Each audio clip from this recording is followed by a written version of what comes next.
بلاواتسکی می گفت درون انسان قدرتی هست که اگر بیدار بشه هیچ چیزی در این جهان نمیتونه جلوش رو بگیره. قدرتی که میتونه با نگاهش شفا بده، با نیتش واقعیت رو تغییر بده و با آگاه شدنش خود خدا رو در جسم مادی به نمایش بذاره. اشتاینر هم باور داشت این قدرت فقط وعده‌ای برای آینده نیست، در همین بدن، در همین زندگی میتونه بیدار بشه. اگه این واقعیه، پس چرا ما هنوز حسش نمی کنیم؟ در کجای وجودمون پنهان شده و چطور میشه آزادش کرد؟ این ویدیو برای همین ساخته شده، برای اینکه جواب این سوالها شاید همون چیزی باشه که همیشه دنبالش بودی. در ادامه کتاب ممنوعه بلاواتسکی این بار به جهانی ژرف‌تر قدم می‌گذاریم، جایی که مفاهیم فقط در حد ایده باقی نمی‌مانند. ویدیویی که پیش رو دارید سفری است در دل 16 پرده آغازین از یک مسیر 35 مرحله‌ای. مسیری پر از نشانه‌ها، تمرین‌های کاربردی، چالش‌های درونی و بینش‌هایی که می‌توانند نگاه ما به آگاهی و خودشناسی را از پایه تغییر دهند. هدف این مجموعه ارائه دانشی قابل تجربه است، چیزی که هر فرد متناسب با آمادگی، علاقه یا نیاز خود بتواند آن را در زندگیش به کار بگیرد و اگر آماده بود مسیر را تا پایان ادامه دهد. اینجا ما با آموزه‌های هلنا بلاواتسکی آغاز می‌کنیم، زنی که در زمانی نامانوس درباره لایه‌های پنهان انسان، چشم سوم و معبد درون سخن گفت، با شهامتی که در زمانه خودش بی‌سابقه بود. پس از آن با دیدگاه‌های رودولف اشتاینر همراه می‌شویم، کسی که تلاش کرد مفاهیم باطنی را به زبان ساختار یافته علمی و قابل تمرین ترجمه کند و در ادامه به سنت‌های تبتی و آموزه‌های یاکوب بومه سر می‌زنیم، جایی که تمرین‌هایی مثل تخیل معنوی، ستون نور و تمرکز قلبی به عنوان ابزارهایی برای ساختن درونی ترین بخش وجود انسان به کار گرفته می شود. ما صرفاً قرار نیست چیزی را بشنویم و یا بدانیم. اینجا قرار است تمرین کنیم، حس کنیم و گام به گام وارد جهانی شویم که بسیاری نام آن را شنیدند ولی هنوز جرأت نکردند از آستانه‌اش عبور کنند.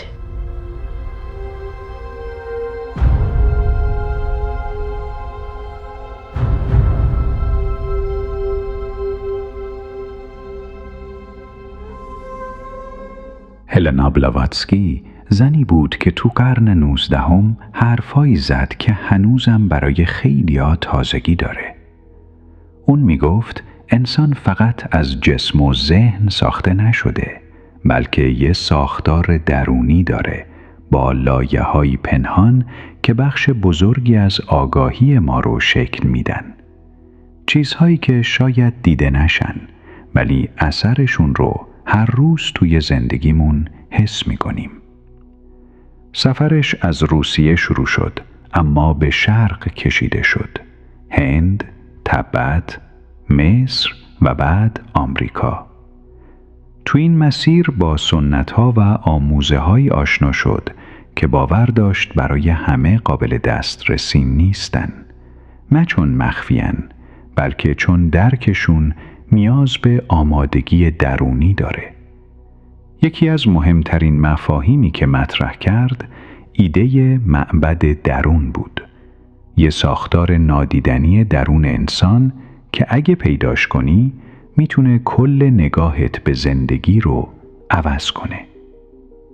ولی برای رسیدن به اون باید اول با بدنهای نادیدمون آشنا بشیم. هر کدوم از این لایه‌ها مثل یه پله است که باید آگاهانه ازش عبور کنیم. یکی از این لایه‌های مهم بدن احساسی ماست.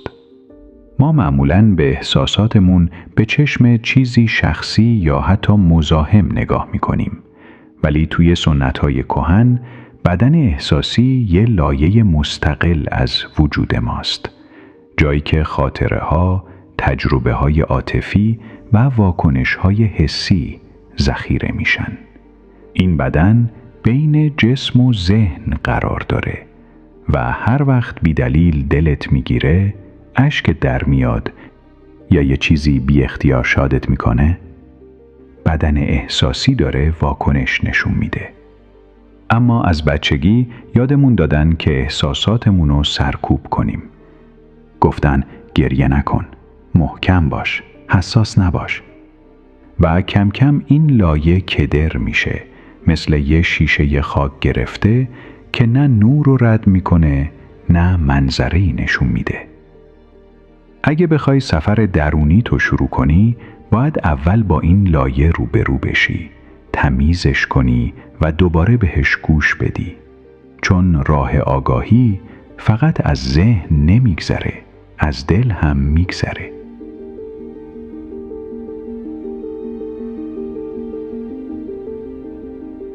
بدن فیزیکی ما تنها چیزی نیست که زندگی را در ما حفظ می کند. پشت این لایه قابل لمس شبکه‌ای نامرئی وجود دارد که به آن بدن استیری و یا کالبد انرژی گفته می شود. در نگاه بلاواتسکی بدن استیری به طور همزمان با بدن فیزیکی شکل می گیرد، اما در واقع نقش پیشنویس و نقشه اصلی را ایفا می کند. مثل نقشه مهندسی که پیش از ساخت یک بنا طراحی می شود، بدن استیری همان طرحی است که بر اساس آن بدن فیزیکی پدیدار می شود. این بدن از انرژی تشکیل شده است و وظیفه اصلیش رساندن نیروی حیات به تمامی سطوح بدن می باشد. در طب شرقی به این نیرو چی یا پرانا گفته می شود و مسیرهای جریان آن همانهایی هستند که در طب سوزنی یا یوگا با نامهای مریدین ها یا نادی ها شناخته می شوند. اگر بدن احساسی پلی باشد میان احساس و ماده، بدن استیری پلی است میان زندگی و مرگ. چرا که اگر این لایه دچار اختلال یا آسیب شود، حتی اگر بدن فیزیکی سالم به نظر برسد، زندگی ادامه پیدا نمی کند. در واقع بسیاری از تجربه های ناپایدار و بیدلیل مانند خستگی های ناگهانی، بیحالی یا احساس حضور انرژی منفی در فضا به این لایه مربوط هستند. توانایی برخی از افراد در دیدن حاله اطراف بدن دیگران نیز مستقیما به ادراک این بدن انرژی وابسته است. اشتاینر معتقد بود که بدن استیری حافظه سلولی ما را نیز در خود ذخیره می کند. به عبارت دیگر نه تنها انرژی بلکه الگوهای رفتاری، خاطرات عمیق و شرایط تکرار شونده زندگی در این لایه ثبت می شوند. ما با تمرین‌های خاص بدنی، مدیتیشن، تنفس آگاهانه یا حتی با قرار گرفتن در طبیعت می توانیم این بدن را تقویت و پاکسازی کنیم و زمانی که بدن استیری شفافتر شود، نه فقط سطح انرژی ما افزایش می یابد، بلکه ادراک شهودی ما نیز با وضوح بیشتری عمل خواهند کرد.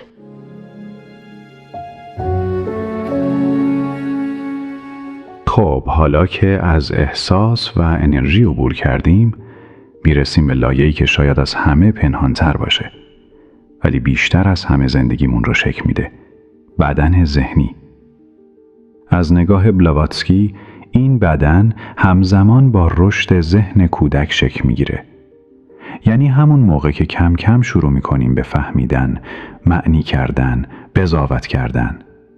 ولی مشکل اینجاست: ذهن همیشه واقعیت و دقیق نشون نمیده. در واقع ذهن مثل یه آینه است. اگه این آینه ترک خورده یا بخار گرفته باشه، تصویری که از خودمون و دنیا داریم تحریف میشه. بدن ذهنی همون جاییه که فکرها، خاطرات، باورها، خیالها و حتی تفسیرهای شخصیمون از دنیا جمع شدن. و چیزی که شاید کمتر بهش فکر کنیم اینه که ما بیشتر با همین تفسیرها زندگی میکنیم تا با خود واقعیت. اگه درونمون پر از باورهای محدود کننده باشه، مثل من کافی نیستم یا همه چیز سخته، حتی اگه انرژیمون بالا باشه باز نمیتونیم جلو بریم. چون این نقشه ذهنی یه جوری برنامه ریزیمون میکنه که همیشه توی مسیر بسته بچرخیم.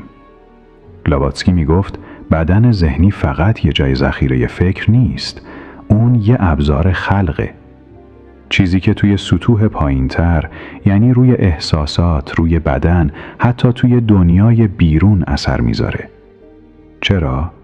چون هر فکر یه انرژی داره و این انرژی ها مثل جریان هایی هستن که توی بدن اسیری حرکت میکنن. فکرهای تیره بدن اسیری رو سنگین میکنن، ولی ذهنی که روشنه، راستگو هست و تخیل خلاق داره، انرژی رو آزاد میکنه. برای همین تو تمرینهای درونی اولین قدم اینه که فقط نگاه کنی. به چی؟ به فکرات. بدون اینکه بخوای قضاوتشون کنی. فقط برای اینکه ببینی چی توی سرت میگذره. وقتی این کارو مدتی تمرین کنی، کم کم الگوهایی رو میبینی که همیشه تکرار میشن و اون موقع است که میتونی تغییرشون بدی.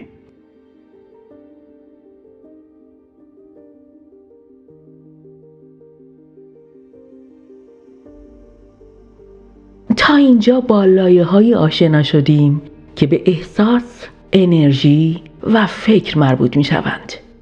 اما آیا آگاهی ما تنها محدود به این سطوح است؟ آیا ذهن ما صرفاً محصول افکاری است که از بیرون دریافت کرده ایم؟ در آموزه‌های بلاواتسکی ورای ذهن روزمره لایه‌ای وجود دارد که از جنس روشنبینی است. به آن بدن علی یا کالبد علتها گفته می شود. در این سطح دیگر خبری از فکر کردن معمولی نیست. در اینجا بینش ها پدیدار می شوند. الهام هایی که نه از تحلیل های ذهنی بلکه از شناخت درونی سرچشمه می گیرند. بدن علی پلی است میان ذهن و روح. همان جایی که گاهی ناگهان چیزی را می دانی بی آنکه بتوانی توضیح دهی که چگونه به آن رسیده ای. شاید سالها در جستجوی یک پاسخ باشی، اما ناگهان در لحظه ای از سکوت یا حضور حقیقتی همچون جرقه در درونت روشن می شود. در آن لحظه بدن علی در حال ارتباط با توست. بلاواتسکی باور داشت که این لایه حامل طرح اصلی زندگی ماست. این نقشه یا برنامه پنهانی که با آن پا به این جهان گذاشته ایم. حقیقت هایی که هنوز به آنها نرسیده ایم ولی همواره در وجودمان حضور دارند. بدن علی زمانی فعالتر می شود که بتوانیم از شلوغی ذهن و هیجانات عبور کنیم، نه با فشار یا کنترل بلکه با آگاهی. و به همین دلیل در بسیاری از سنت‌های باستانی بر تماشای ساکت، حضور و تسلیم درونی تاکید شده است، چرا که اینها دروازه هایی هستند که بدن علی را بیدار می کنند. تا اینجا از بدن فیزیکی شروع کردیم و رسیدیم به لایه علی. اما پشت همه این لایه ها یه چیزی هست. یه چیزی که نه فکر، نه احساس، نه حتی زمان روش اثری داره. بهش میگن خود برتر. بلاواتسکی باور داشت این بخش از ما همون آگاهی خالصه. نه آگاهی درباره یه چیزی، بلکه خود آگاهی. همون بودن بی هیچ تعریف و برچسبی. بعضیا بهش میگن روح، بعضیا جوهر الهی. هر اسمی که روش بذاری فرقی نمیکنه. مهم اینه که بدونی این بخش همیشه باهاته. قبل از این زندگی بوده، بعد از این زندگی هم هست. اینجاست که همه تجربهات، دردات، رشدهات یه جور دیگه ثبت میشن. نه مثل یه دفتر خاطرات، بلکه مثل نوری که از درون راه رو نشونت میده. شاید برات آشنا باشه این حس. اون لحظه‌ای که یه ندایی توی دلت میگه این کارو نکن یا این راه رو برو. همونه، صدای خود برترته.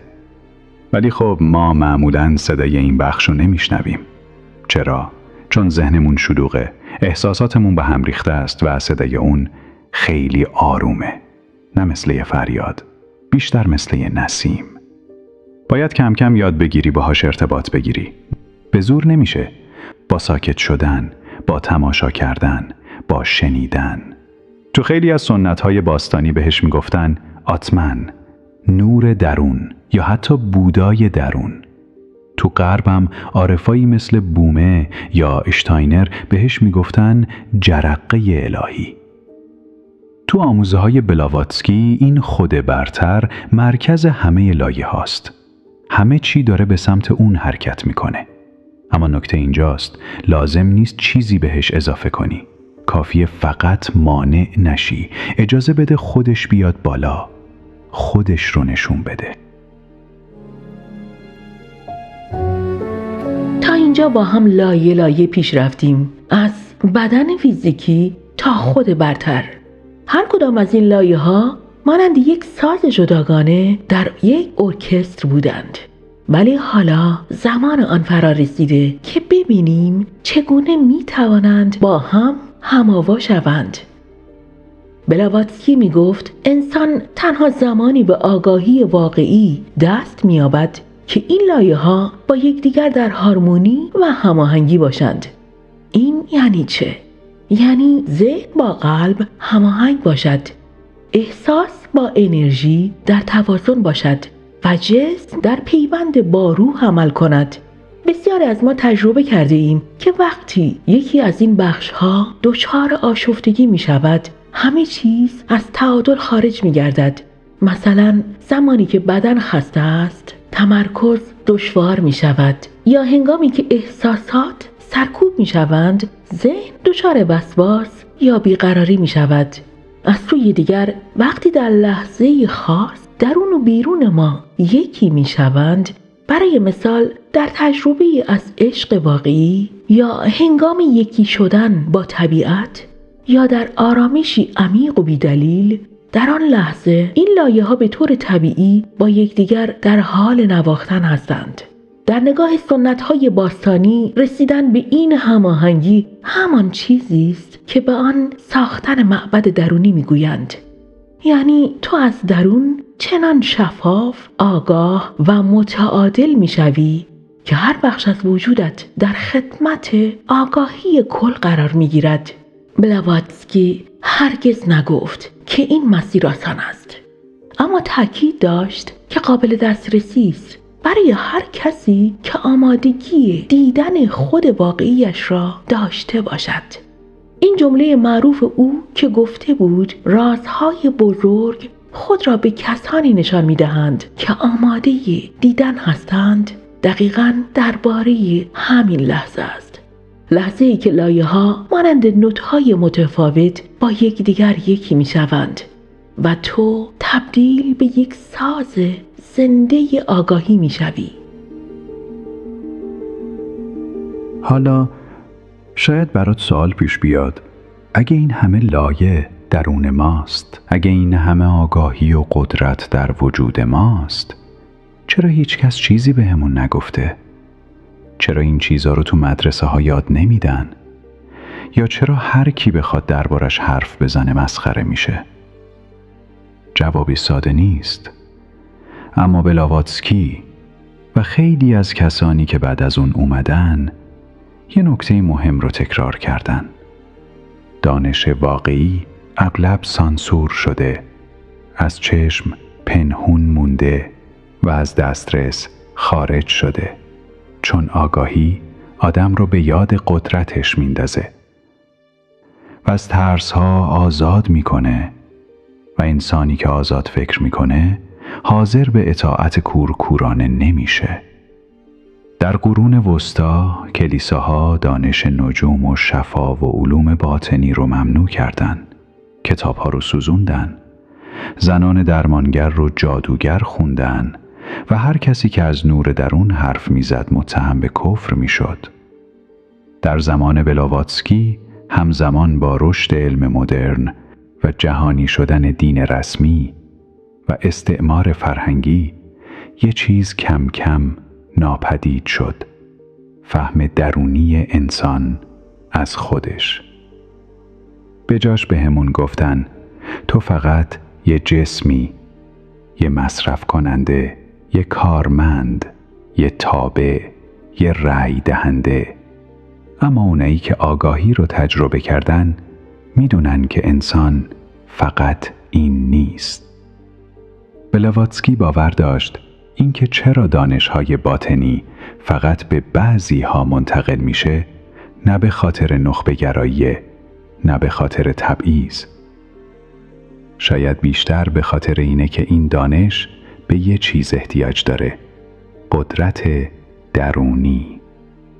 کسی که هنوز دنبال کنترل دیگرانه یا از روبرو شدن با ترس‌هاش فرار میکنه، اگه این دانش رو داشته باشه ممکنه ازش برای آسیب زدن استفاده کنه، به خودش یا به دیگران. به همین خاطره که همیشه آگاهی واقعی هم یه هدیه بوده و هم یه امتحان.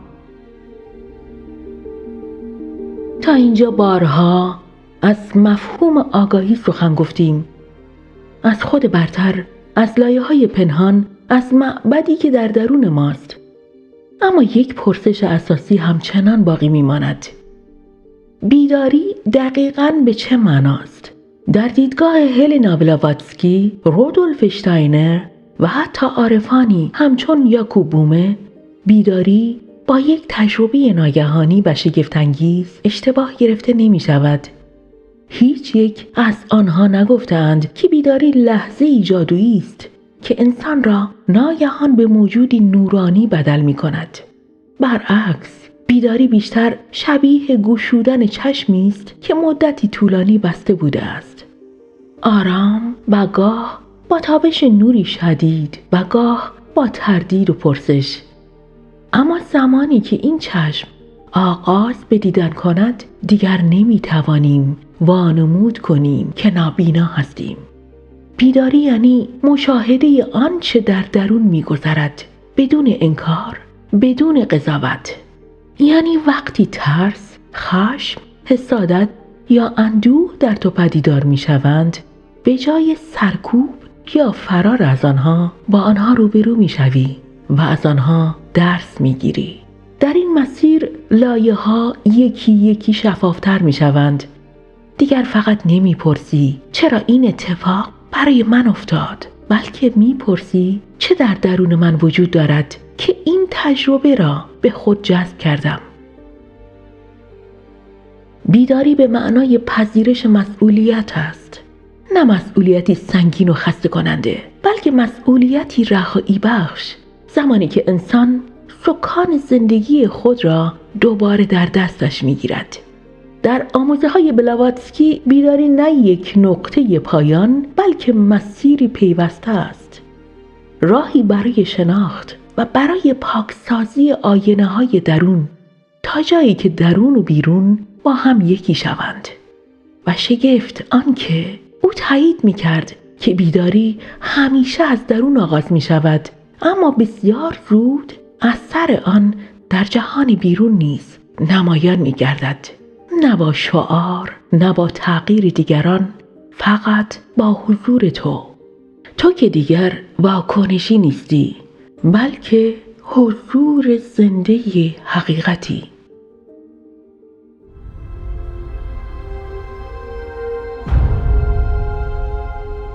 ما از لایه‌های درون، خود برتر و بیداری حرف زدیم.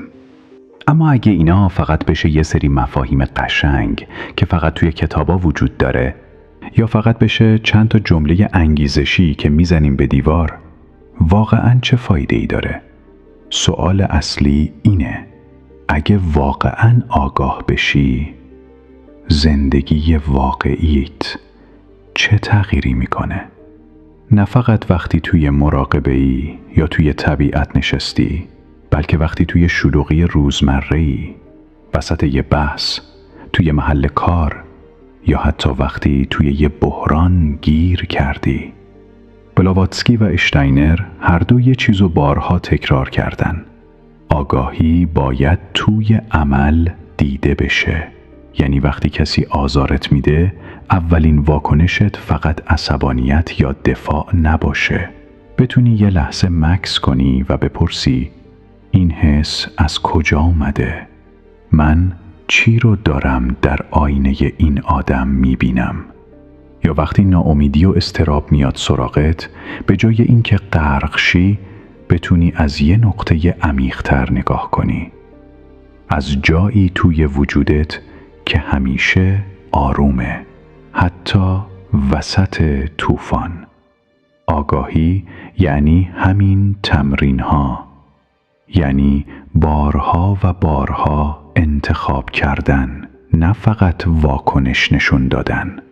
انتخاب این که چی ببینی، چی بخونی، با کی حرف بزنی، حتی چی فکر کنی.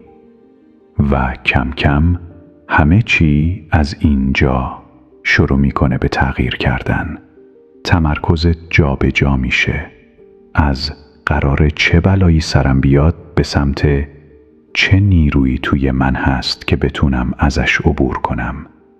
و درست همون جاست که لایه‌ها شروع میکنن به هماهنگ شدن. بدن احساسی دیگه فقط زخمی نیست، شفافه. بدن ذهنی دیگه فقط محل افکار تکراری نیست، خلاقه. و بدن اسیریت شروع میکنه به درخشیدن. در واقع اینجاست که تازه سفر شروع میشه.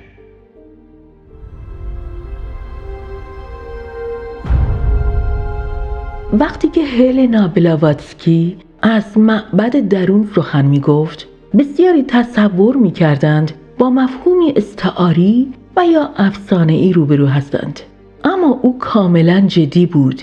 از ساختاری واقعی صحبت می کرد.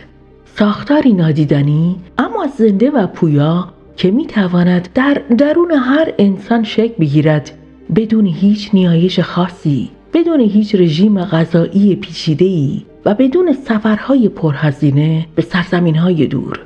فقط با توجه، با نگاه دقیق، با شنیدن آگاهانه و با برقراری رابطه‌ای صادقانه با خود. معبد درون همان جایی است که لایه‌های وجود با یکدیگر هماهنگ می‌شوند. جایی که ذهن، احساس و انرژی به جای مقابله به تدریج به همکاری با هم میرسند. در نگاه بلاواتسکی و اشنایدر، این معبد نوعی مرکز فرماندهی درونی یا مرکز هدایت معنوی به شمار می آمد. جایی که آگاهی ناب می تواند در آن حضور یابد. و نکته شگفت‌انگیز اینجاست که در این فضا دیگر تو تنها خودت نیستی، بلکه به چیزی ژرف‌تر متصل می شوی. چیزی که برخی آن را هستی، شعور جهانی یا آگاهی کل می نامند. اما این معبد به صورت خودکار ساخته نمی شود، ولی باید آن را بیدار کرد با آرامش، با صداقت و با خاموش کردن هیاهوی ذهن و با پاک کردن شیشه های دود گرفته پنجره های تیره لایه های درونی. و هنگامی که ساختن آن آغاز می شود، ممکن است چیزهایی تغییر کنند. رویاها رنگ تازه‌ای پیدا کنند، شهود تقویت شود و حتی در سکوت حضوری احساس شود که همواره همراه توست. نه به این معنا که همه چیز ناگهان جادویی شود و یا اینکه اندوه و ترس برای همیشه ناپدید می شوند، بلکه دیگر آن اندوه تو را در خود نمی بلعد، چرا که جایی در درون تو روشن شده و آن نقطه روشن خواهد ماند حتی در تاریک ترین لحظات تو.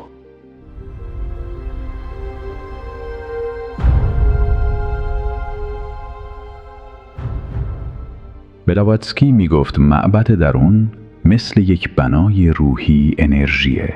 هر آجرش رو باید خودت بذاری و ساختنش با یه تصمیم ساده شروع نمیشه. با یه تغییر در کیفیت توجهت شروع میشه. اما قدم اول چیه؟ قدم اول ساکت کردن سر و صدای بیرونه.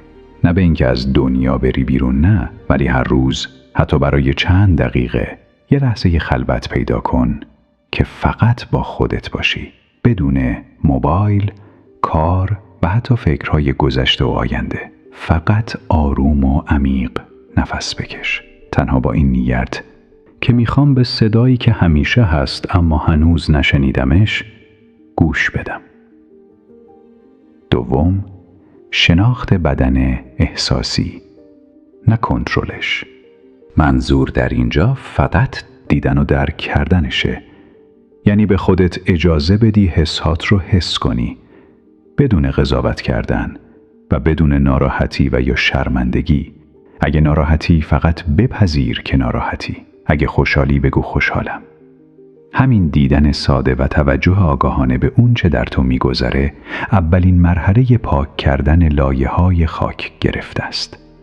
سوم، ساختن گفتگو با ذهنه. ذهن تو دشمنت نیست، ولی اگه فقط بذاری هر چی دلش خواست فکر کنه، همیشه تو رو از حقیقت دور نگه میداره. شروع کن و باهاش حرف بزن، بدون عصبانیت و با کنجکاوی.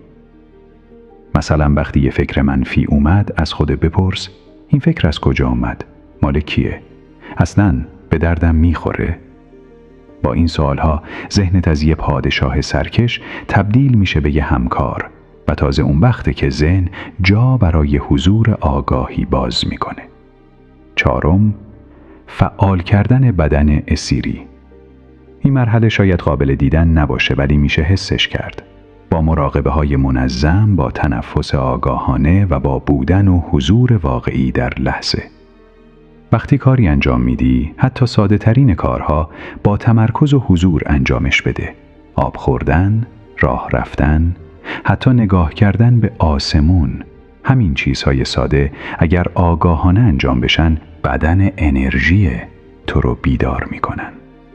پنجم، صادق بودن با خودت. این مهمترین بخشه، چون معبد درون روی دروغ ساخته نمیشه و این فقط مربوط به دروغ به دیگران نیست، بلکه دروغ‌هایی رو هم که به خودت میگی شامل میشه. دروغ‌های خیلی ساده و بیازار، مثلا وقتی وانمود میکنی حالت خوبه ولی خوب نیست، یا وقتی میگی چیزی برات مهم نیست در حالی که از داخل آتیش گرفتی.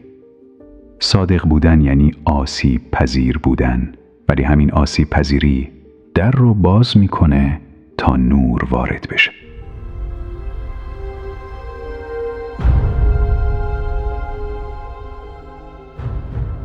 ما تا اینجا مثل کسی بوده ایم که نقشه یک معبد پنهان را ترسیم کرده باشد. از دیوارها، طبقات و رازهای درونش گفته ایم، ولی نقشه با خود معبد فرق می کند. برای اینکه این ساختار در درون ما فعال شود، باید چیزی در درون رخ دهد، نه در آینده و یا اینکه در بیرون از ما، بلکه همین حالا. و ما حالا وارد مهمترین بخش این مسیر می شویم. نشانه هایی که آغاز فعال سازی را به ما نشان می دهند. تأثیر این روشن شدن ها در زندگی بیرونی، روابط، احساس و درک ما. راههایی برای همراه شدن با این جریان و در نهایت آن لحظاتی که دیگر نمی توانیم به گذشته خود بازگردیم. بعضی تغییرات آرام و بی صدا وارد می شوند، مانند نوری کمجان که به آرامی روشن‌تر می شود و ناگهان در لحظه‌ای ساده تو در میابی که دیگر همان آدم قبل نیستی.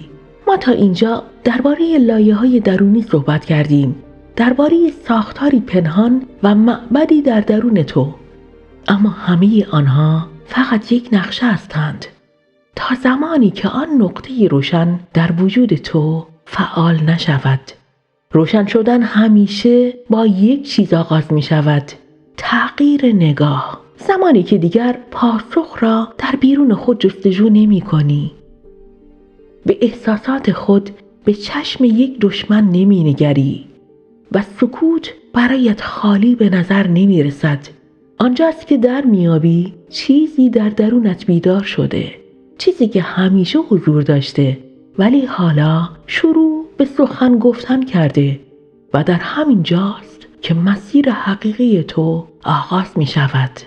در اینجا با تکنیکی ساده ولی ژرف فعال سازی را آغاز می کنیم. نام این تمرین 3 دقیقه 3 لایه است و زمان آن فقط 3 دقیقه در روز است. مکان هر جایی باشد که بتوانی چشمانت را ببندی و هدف روشن کردن نخستین جرقه آگاهی است. در دقیقه اول در وضعیتی راحت بنشین یا دراز بکش. چشمهایت را ببند و هیچ کاری نکن. فقط بگذار بدنت تنفس کند. حرکت بالا و پایین شکم را ببین و بدون تحلیل، بدون قضاوت، فقط حضور داشته باش. در دقیقه دوم احساست را مشاهده می کنی. اکنون توجهت را به مرکز سینه و یا قلب خود بیاور. اگر احساسی وجود دارد آن را مشاهده کن. اگر چیزی حس نمی کنی نبودن را حس کن. هیچ کاری نکن، فقط تماشا کن. حتی اگر بغض و یا ترس آمد فقط مشاهده اش کن. تو قرار نیست چیزی را تغییر بدهی، تو فقط میبینی. در دقیقه سوم زمانی است که آگاهی را لمس میکنی. اکنون تصور کن که از بالا خودت را میبینی. هیچ فکری در ذهنت نیست. همه چیز آگاهی است. بدان که تو همان بیننده هستی، همان مشاهده‌گر. و این بینایی درونی همان نوری است که قرار است پررنگتر شود. فقط به آن فضا بده و خودت را مشاهده کن. و در تنها 3 دقیقه 3 لایه از وجودت را لمس کردی: بدن، احساس و آگاهی. اگر همین تمرین ساده را هر روز انجام دهی، روزی خواهد رسید که ناگهان در میابی جرقه‌ای روشن شده و از آن لحظه همه چیز آرام آرام آغاز به دگرگون شدن می کند. تا اینجا درباره لایه‌های درون، ساختارهای پنهان و معبدی حرف زدیم که در دل وجود انسان ساخته میشه. اما حالا به نقطه‌ای میرسیم که تجربه ها تغییر میکنن. انگار چیزی تازه داره فعال میشه. یه نوع دیدن متفاوت، یه جور شنیدن توی سکوت، یه جور فهمیدن بدون اینکه حرفی زده شده باشه. بعضی ها بهش میگن چشم سوم، ولی مهم نیست اسمش چیه.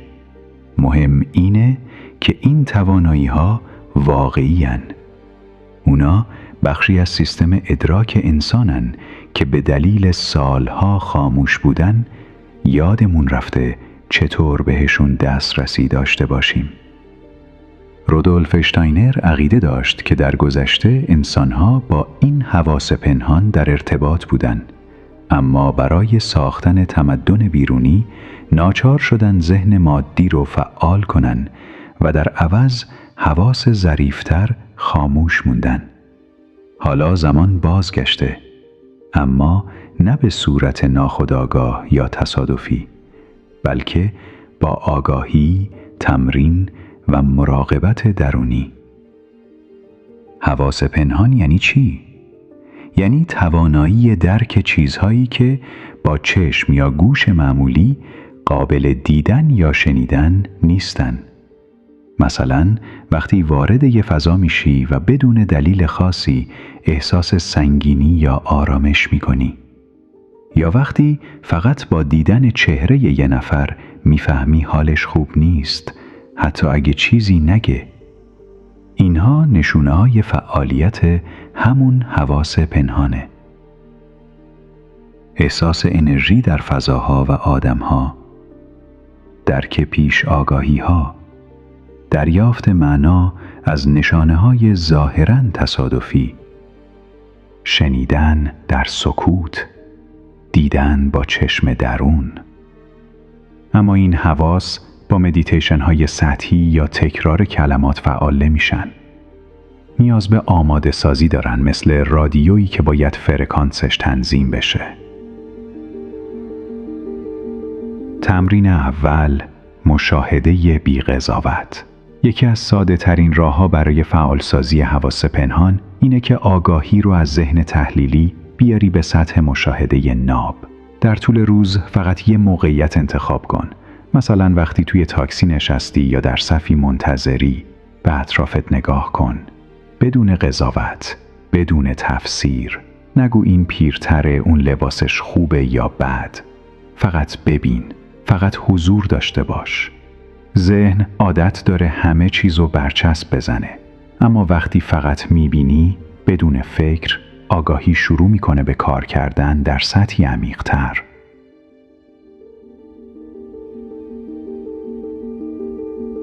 تمرین دوم، تمرکز روی شعله شمع. این تمرین ساده ولی بسیار قدرتمنده. برای پرورش تمرکز، دید درونی و تربیت ذهن برای دیدن انرژی ها. شمعی روشن کن و روبروش بشین. چند دقیقه فقط به شعله نگاه کن، بدون پلک زدن، تا جایی که راحته. بعد چشمهات رو ببند و سعی کن تصویر شعله رو توی تاریکی ببینی. وقتی محو شد، دوباره چشمتو باز کن و تکرار کن. این تمرین بینایی درونی رو فعال میکنه و ذهن رو از دیدن بیرون به سمت دیدن درون هدایت میکنه. بعد از چند روز یا چند هفته تمرین چه چیزی تغییر میکنه؟ ممکنه زمان برات کندتر بگذره، رنگ‌ها و صداها واضح‌تر بشن، حرف زدن آدم‌ها فقط کلمات نباشه، بلکه انرژی پشت کلمات رو هم حس کنی. رویاهات واضح‌تر و گاهی هدایتگر بشن. با دیدن یک نشانه یا تصادف حس کنی که این فقط تصادف نیست و مهمتر از همه احساس می‌کنی یه بخش درونت بیدار شده، بخشی که همیشه اونجا بوده ولی حالا داره باهات حرف میزنه. چطور ادامه بدیم؟ 1. استمرار مهمتر از شدته. هر روز حتی 5 دقیقه، ولی با حضور واقعی. 2. از نتیجه نپرس. ذهنت میخواد بدون چی قراره بشه، اما این روند مثل باز شدن گلبرگ هاست. با عجله باز نمیشن. 3. تجربه هات رو بنویس. یه دفتر کوچیک، نه فقط برای خاطرات، برای اینکه خودت ببینی که داری تغییر میکنی. 4. برای شنیدن صدای درون باید گاهی از شلوغی بیرون فاصله بگیری. یه پیاده روی و چند دقیقه سکوت گاهی خیلی بیشتر از 100 تا کتاب تأثیر داره. خیلی ها تصور می کنند چشم سوم یعنی دیدن ارواح، دریافت پیام و یا ورود به دنیایی ناشناخته. اما واقعیت چیز دیگری است. اگر کسی بخواهد صرفاً از روی کنجکاوی و یا برای به دست آوردن قدرت چشم سوم خود را فعال کند، ممکن است خیلی زود با چیزهایی روبرو شود که درک روشنی از آنها ندارد. تصاویر، صداها و انرژی هایی که پیش از این در دسترس نبودند. و بدون آمادگی درونی این تجربه ها می توانند مثل موجی سنگین تعادل ذهن و روان را برهم بریزند. بلاواتسکی به صراحت هشدار داده بود بعضی از این بیداری ها اصلاً بیداری نیستند، بلکه نتیجه نشت انرژی روانی یا تحریک زود هنگام مراکز ظریف بدن هستند و باعث باز شدن دروازه هایی می شوند که به جای نور ممکن است تنها توهم، آشفتگی یا وابستگی به تجربه های عجیب را وارد ذهن کنند. فرد ممکن است دچار خودبزرگبینی معنوی شود، از ناشناخته ها بترسد و یا خود را بیدار بداند، در حالی که هنوز در لایه‌های توهم درگیر است و این خطرناکترین نقطه مسیر رشد درونی است.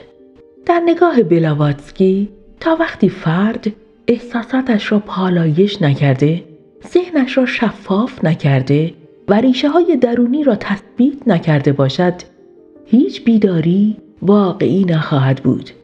تمرین هایی مانند تمرکز بر شعله شمع، مدیتیشن در سکوت و یا کار با بدن احساسی ابزارهای باز کردن چشم سوم نیستند، بلکه برای ساختن ظرف درونی طراحی شده‌اند تا اگر نوری از آگاهی آمد بتوان آن را دریافت کرد، نه اینکه از آن گریخت و یا در توهم دریافت آن گم شد. چشم سوم یعنی دیدن حقیقت و حقیقت تنها با آمادگی درونی قابل تحمل است. تمرین پیشنهادی در این مورد پاکسازی میدان ذهنی قبل از هر مراقبه است. تخلیه سلایه به مدت 4 تا 6 دقیقه. هدف این کار ایجاد شفافیت پیش از ورود به حالت مراقبه و یا تمرین‌های شهودی است. دقیقه اول برای نوشتن افکار خاموش نشده است. قبل از هر مراقبه روی یک برگه یا گوشی خود هر فکری که ذهنت را مشغول کرده بنویس، حتی اگر این افکار پراکنده باشند. هدف فقط تخلیه سطح ذهن است. در دقیقه دوم با خودت مرور کن که اکنون چه احساسی داری: غم، انتظار، هیجان، خستگی و یا احساس دیگر. فقط نامش را بگو و ببین کجای بدنت آن را حس می کنی. و دقایق 2 تا 4 تنفس پالایشی. چشمانت را ببند. در هر دم تصور کن که فضای ذهنت با نور پر می شود و در هر بازدم فشار و سنگینی از سر تو خارج می شود. به این صورت نفس بکش. 4 شماره دم، 2 شماره مکث و 4 شماره بازدم. وقتی ذهن و بدن به آمادگی رسید، تمرینی شهودی را مانند تمرکز روی شعله و یا مشاهده بی‌قضاوت را شروع کن.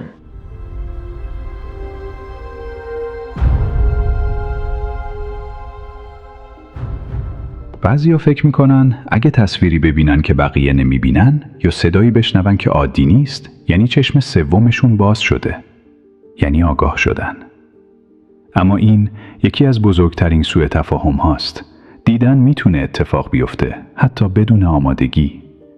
گاهی با ضربه های شدید عاطفی یا روانی، گاهی با مواد روانگردان یا حتی با تمرین هایی که فقط مراکز انرژی رو بیش از حد تحریک میکنن.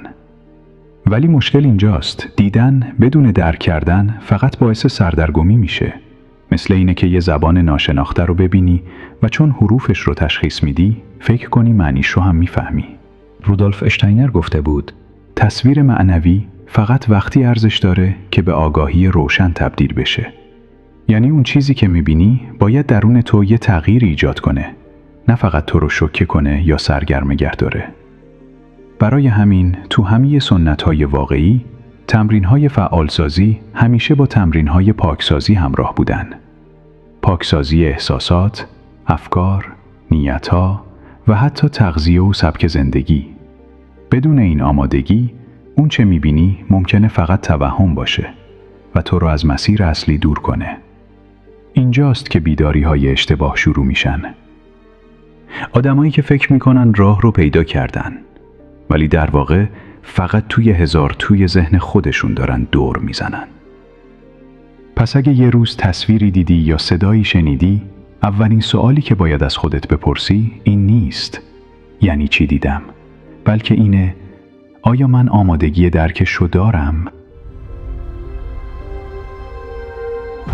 اگه چشم سوم دروازه دیدن پشت پرده ها باشه، شهود اون نوریه که توی تاریکی راه رو نشون میده. اما این نور با سر و صدا نمیاد. نه منو مجبور میکنه، نه قانعم میکنه. فقط دعوتم میکنه. شهود یه حس آرومه. یه دونستن بی دلیل.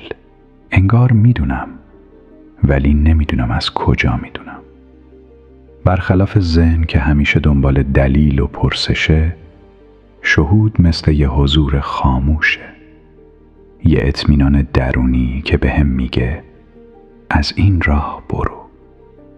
ولی این صدا فقط وقتی شنیده میشه که فضای درونم آروم باشه. نه پر از ترس، نه هیجان زده، نه درگیر داستانای قدیمی. باید لایه‌های قبلی توی درونم شفاف بشن تا این صدای آروم برام قابل شنیدن بشه. بلاواتسکی یه جا گفته بود روح همیشه داره حرف میزنه، ولی اون آدم معمولاً گوش نمیده. شهود معمولاً با تصویرهای عجیب یا خوابهای خاص نمیاد. بیشتر وقتا شبیه یه نجواست.